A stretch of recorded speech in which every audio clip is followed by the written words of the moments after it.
Welcome back to Making Money Matter, ladies and gentlemen. My name is Kerry Stevenson. Today I'm delighted to be with Dr Nomi Prins. She's the founder of Prinsights Global, which is a subscriber platform for her founders and her network, where you can go and access some of her recommendations, some of her writings, and she does write prolifically on what she sees. She's also a director of Meteoric Resources, ASX code is MEI, and we're going to chat about gold, silver, copper, probably rare earths as well, because there was some pretty exciting news out of the US literally yesterday. This is the last day of the Rule Investment Symposium here in Boca Raton, Florida, and I'm so happy I got to grab Nomi. She has been one busy lady during this event. Great to see you. Great to see you. It's the fifth day. It has been an amazing conference. It's been fabulous to spend all this time with you, talking about all these commodities and reconnecting. Yeah, and reconnecting. What's the standout for you from these 5 days? Because and I have to say, guys, if you're not here in person, you really are missing out, because even though you can watch it on live stream, there's so much to learn and so much to digest, isn't there? There is, and I have actually bumped into so many people here who did come for the first time live in person, because you can't actually get to everything, and this year there's so many more exhibitors, so many more individuals. It's such a great buzz. And I think the main takeaway for me is just the trend on which real assets are right now. You know, we talked about them a year ago. Gold was at like 2,400. Now it's at like 3,400. I think it's going to go to 4,000 by the end of the year. Silver was under 26, 27. Now it's about $10 up from that. You know, these assets have appreciated by 50% since we were here last year. 20-25% just year to date. They're outperforming Nvidia. They're outperforming Apple and Amazon. There's a lot of buzz for the trajectory of hard assets right now. Why do you think that is? Is that because governments are out of control? Is it because they're printing money? And why don't people get it? It's interesting because this particular year there was less printing of money. Was there? Yes, there was interest rates coming down. Okay. But there was less buying of treasuries, so there was less taking that debt out of the market, and in fact that debt is increasing in the market. So for example, $37 trillion in US debt versus last year was about $30 trillion. I mean, the debt's gotten out of control. So when debt's out of control, whatever a central bank is doing, you have to look at where you can put your anchor into value. Okay. And on the one hand, central banks themselves are doing this. So there have been 3 record years of gold buying by central banks. Right. That's not just a decision 1 year or 2 years or 3 years. That is a trend, because central banks around the world do actually want to have their own monetary anchor, which is not the US dollar. It's not that the US dollar is going to go away as a central bank reserve currency, but gold more and more is being turned to as the stable, safe haven monetary anchor, not just for wealth preservation, inflation fighting, inflation hedging, but really anchoring the monetary system of the global economy, so the countries can trade with each other. Okay. They know they've got gold in their stockpile. If there's an issue, they can trade gold with each other to replenish agreements. I think all of that's coming, and I think they're stockpiling now to be able to include gold as collateral. Whether it's explicit or implicit almost doesn't matter, but amongst these mega trading partners outside the United States. Why is this happening now? That's a really interesting thing. I think this iteration started when Russia invaded Ukraine. That's kind of we can look at this 1,000 tons buying in 2022, and it's been every year since. And it's not about whether Russia. It's not that Russia did it. It's not that the U.S. then sanctioned Russia, but it's the fact that other countries said, not of what Russia did or how Russia was sanctioned, if they can be sanctioned, maybe we can. Not making a comparative statement as to what the action was that sort of invoked the sanction, but just if it can happen, then it can happen to us. And I think there was a lot more conversation internally at central banks saying, look, we need to find a way to anchor ourselves away from the dollar. Now, not like the Chinese yuan currency is never going to be the main reserve currency. No. It's not going to happen. The Brazilian real never is going to become the main reserve currency. But the more that they can diversify their reserves with something they can all agree on has objective, real, long-term, tier 1, high-quality asset value, which is gold, the more they can diversify sort of around the edges. And just this year, because of that, And momentum creates momentum in this sort of thing. It's happened very fast. Yep. Gold, if it were a reserve currency, would be the second largest reserve currency in the world, just under the dollar. So above the euro, above the yen, above the Chinese yuan. This is momentous, and so that momentum will only continue because there's a power to putting gold higher in the hierarchy of central banks. And then people start to notice, not enough yet. I think we're at very early stages of retail. And you and I talk about this. We recommend having 30 to 40% of your portfolio in commodities, not just gold.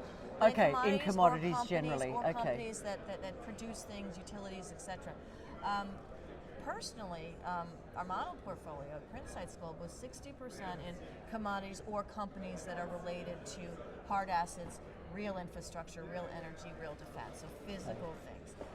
And so I think this is very important. I think that's going to have momentum in and of itself. It's bringing up hard assets into conversation as therefore also investment assets. Do you think, and I don't want to get too political here, but I do want to ask the question, I feel like, excuse the pun here, Nomi, feel like President Trump is dropping a lot of gold nuggets at the moment, you know, the gold visa.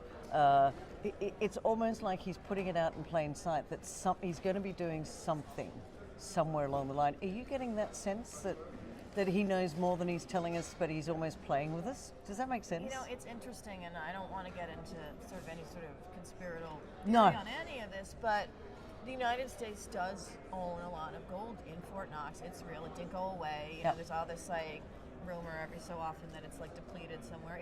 It's there,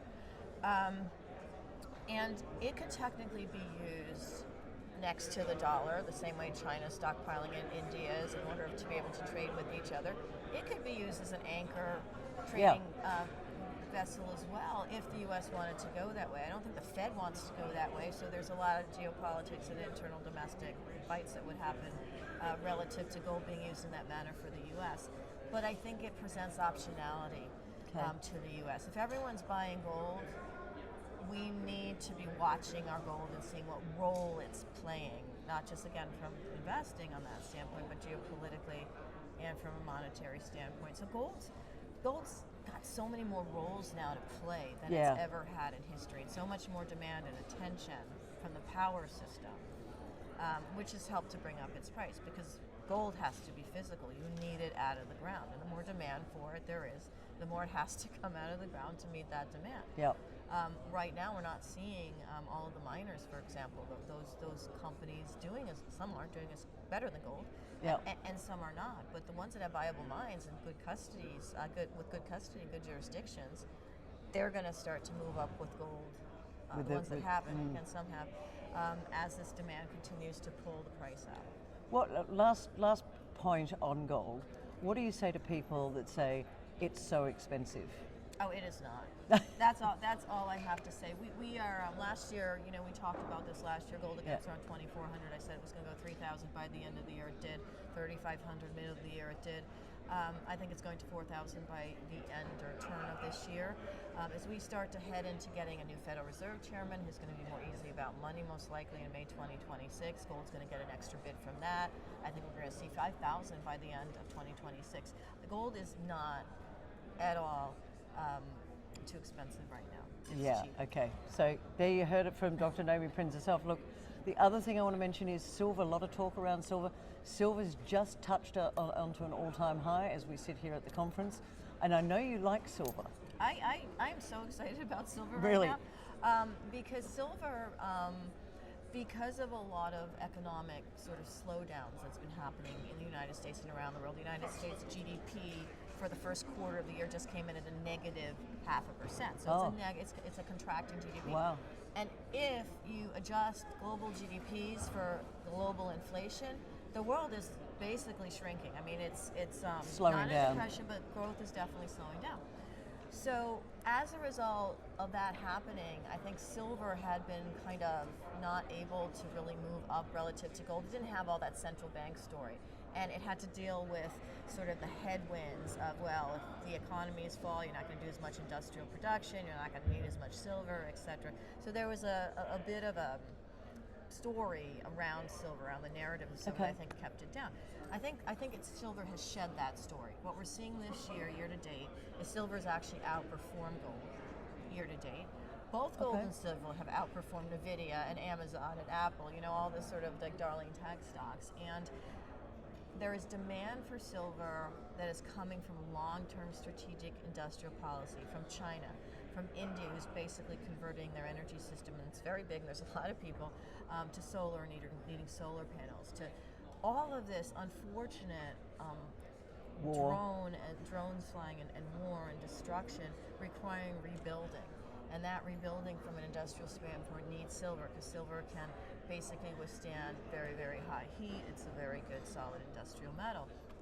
And so there's all of that demand, regardless of what's happening with the sort of main economy, that is now pulling silver up, and there's just not enough silver ounces above the ground to meet demand. This is the first year we're 200 million ounces short of silver to meet current demand through the end of the year. Really? Once you deplete what you have, it's not like you can just snap your fingers and have open up. Yeah. Now there are some amazing mines that are in permit or in various parts of their lives that are getting ready to meet that challenge, or that are producing into that supply on both those levels, right? Okay. And those are the ones we need to look at, because those are the ones, if they operate well, good financials, good jurisdictions, very important, good jurisdictions, they're going to see a lot of upside as silver continues to rise. I think we can see silver prices definitely hit 45 by the end of the year, and definitely 50 to 60 for the same reasons as gold, but now with the industrial pull and the lack of demand, industrial pull and lack of supply, yep. I think we're going to see those higher levels of silver. I'm hugely bullish. I knew I liked silver. I like every commodity for different reasons. Yep. We could go into that for hours. But silver was kind of struggling a little bit because of that economic narrative. It doesn't matter anymore. So now it's basically making up for lost time. And when silver starts to do that, silver does historically outperform Wow. gold. Okay. So you really have to have both. Okay. Yeah. All right. Now, I know Dr. Copper, or Copper, you're quite bullish on that as well. Now, copper's, again, it's another one hitting all-time highs at the moment, and there's some really interesting stories, and I know that you can't share particular companies because that's for your members, your subscribers, if you like. So if you want to know what she's recommending, you go to what is it? It's Prinsights Global. It's prinsights.substack.com or Prinsights Global. It'll take you there. Right. We just put out a really great trade on some of the stuff we're talking about, recommendation yesterday. Okay. So it's all very, very fresh, and I'm very, very excited about it. So I'm excited about all of the suggestions we have in our portfolio. But you're not going to give it away to me. No, because you know what, Kerry, I think it's very important to read our research. Okay. I don't believe also in here's a stock tip. We put months, sometimes years. I'll be looking at a company before I'm ready to recommend it. Again, everybody has to do their own homework. Absolutely. We don't give financial advice, Yep. but before I can recommend it, I'm watching it for a long time. A lot goes into the reports and the research, so I really feel that people have to at least read it. Yeah. Before just getting a name. But so you mentioned copper as well. Copper, we've had a huge uptick in copper this week. As we're at this conference, because President Trump said that the United States might be putting a 50% tariff on copper imports because of copper's importance as a strategic mineral for the United States. What does that mean? Copper is really important for wiring everything in the United States, in Australia, everywhere. Yep. And again, there's not enough copper above the ground to be able to do that, and to get it from A to B in order to be able to be developed into electric wiring and to create the next level of electric infrastructure. And so that's all going to pull copper up too. So again, when I mentioned that you have to have a significant portion of commodities in your portfolio, obviously don't sell your house to buy copper.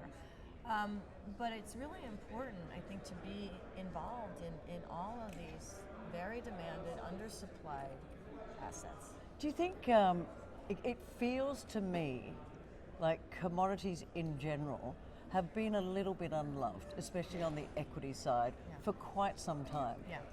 I'm feeling that now's their time to shine. Are you getting that feeling as well? It feels like we've we've gone past the worst. Yeah. People are starting to wake up and say, whoopsies, we need to get more supply online. Yeah. Is that what you're feeling? I think so. I think governments have been sort of dealing with the immediacies of economies and elections and politics, right, as they do, and sort of not focused on the materials and the processing of those materials that you need to take your country to the next level economically, from an energy perspective, from a defense perspective, and I think that is changing. And of course, with respect to gold, that has that whole monetary anchor aspect to it around the world, with central banks around the world. And so I think that pull has not been as clear, not just from retail investors, but through geopolitics as it now is. Right. And I think I always look at geopolitics as the real pull. Okay. Or power plays throughout the world is the real pull for assets. And once that starts to happen, then you'll see prices go up. You see the necessity for supply to meet that demand. And that's when the investor can make some great profits. One thing I'll say though is it's very important if you're going to buy a mine, and that's where we spend a long time analyzing so much, management structure, the area, the permits, everything. There's a lot of bad mines out there. Absolutely. You know, there are a lot that I would not want to be anywhere near. Do you know what I often say to people though as well, Nomi, is I say that it's not necessarily the mine's fault, quite often it's management. Absolutely, there's some bad managers. There's some people that don't understand how to deal with the country they're in, or the local population, or the weather, or the technologies, or being forward with the technological advancements that they need to keep costs down. There's so many things.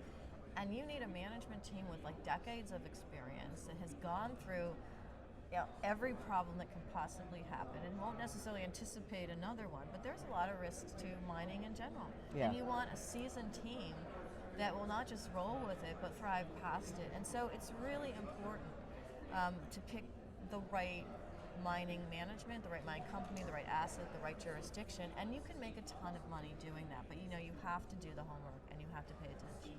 Now, obviously one of the ways they can do that is through your platform. Yes.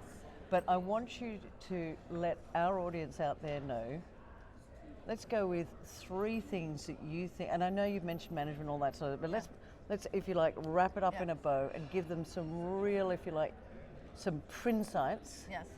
3 things they should be doing right now. Well, right now, if you're not in gold, you should be buying gold.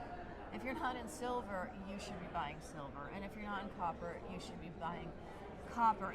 And you can do that through an exchange-traded fund, or you can do that through buying it physically. There are so many incredible online avenues, especially to buying gold and silver that have secure vaults, that are in good jurisdictions, that will give you certification. Very important that if you buy anything online, you check to see if you get a certification ticket that indicates the quality, all of the information about the jurisdiction and everything else, so that you know that what you're buying is going to go up in value. Yeah, and don't go to the barbecue mafia, don't go to social media. I know you're watching this on my platform.